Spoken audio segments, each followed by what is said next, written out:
write down my email address. All right, we're here at one of our lake houses. It's happening, and we're on the final stages, and it is turning out real pretty. Look at our cabinet guys that work over here.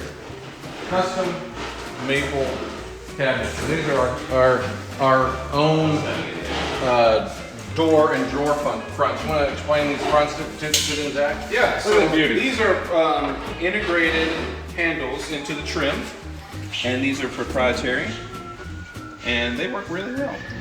They kind of go along with the trim, and then they kind of grow out of the trim. Not just anybody can do that. Not That's just fine anybody work. can do that. That is fine work. A little brag, but Oh no, I'll brag for you. That's Thank fine you. work that you've come up with. yeah, thank you. And now you're putting on some floating shelves. Yeah, we got some more floating shelves right here. They're going on right there. This is 8-quarter maple. Watch this. So you want to grab something out of this cabinet? Yeah, the pantry. Watch this right here. No, watch this right here. Oh my gosh, that's a. Are you kidding me? This pantry just got bigger. How did that happen? Well, that's the way I made it. That's the way I made it. You would never know there's a room back there. Never know. I like that. Yeah. So And I'm actually joking. I knew it was back there. I don't know if you knew that. you designed it. Right.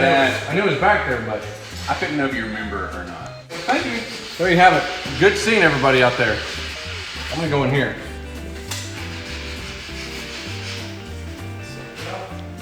He made it. Smile right here. Smile for everybody. You know? Brett, smile please.